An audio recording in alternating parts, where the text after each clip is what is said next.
Hello friends, అందరికీ నమస్కారం. Telugu life story వింటున్న ప్రతి ఒక్కరికి థ్యాంక్ యూ సో మచ్. అలాగే విశ్వానికి కృతజ్ఞతలు. మనీ మంత్ర 2 ఎపిసోడ్ 127.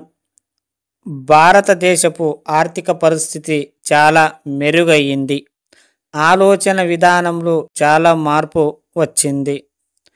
ప్రజలంతా బాగా ఖర్చు పెడుతున్నారు.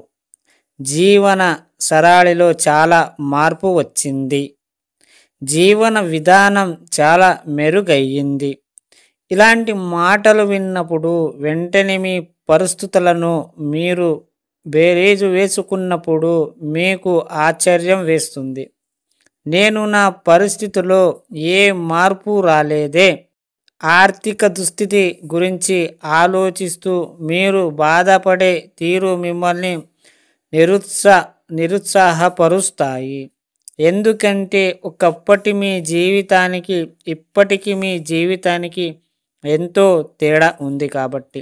అయినా పరిస్థితిలో తేడా మాత్రం రాలేదని మీరు బాధపడుతున్నారు. అంటే మీ ఆలోచన విధానంలో తేడా రాలేదు.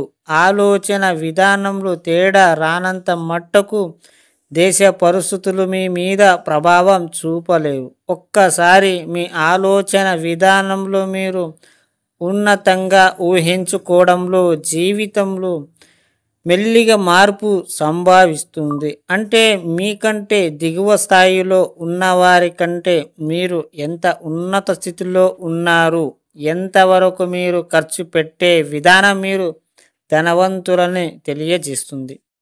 మీరున్న స్థితి నుండి ఎంత ఉన్నతంగా ప్రవర్తిస్తున్నారు, ఎంత ఇవ్వగలుగుతున్నారు, ఏదో విధంగా ఎంత పంచగలుగుతున్నారు, మీ కోరికలు ఒక్కొక్కటిగా తీర్చుకోగలుగుతున్నారా, మీ ఇంట్లో అన్ని సమయానికి సమకూరుస్తున్నారా, మీకు కావాల్సినవి అన్నీ పొందగలుగుతున్నారా, ఇలాంటివి ఒక్కసారి బేరీజు వేసుకున్నప్పుడు మీరు అనుకూలంగా ఉంటే పై పరిస్థితులకు మీరు సరిపోయినట్లే, లేదా మీరు ఇంకా దరిద్రము రేఖలు దిగువన ఉన్నట్లే. మీరే గమనించండి. సరి చేసుకుని ధనవంతులుగా జీవించండి. మీరు ప్రతి సంవత్సరం మీ జీవితం మారిపోతుంది. ఒక్కసారి మీరు బేరీలు వేసుకున్నప్పుడు మీ జీవితం మునుపటిలాగా ఎలా ఉందో, ఈ వచ్చే సంవత్సరం ఇంకెలా ఉంటుందో అని ఆలోచించాలి.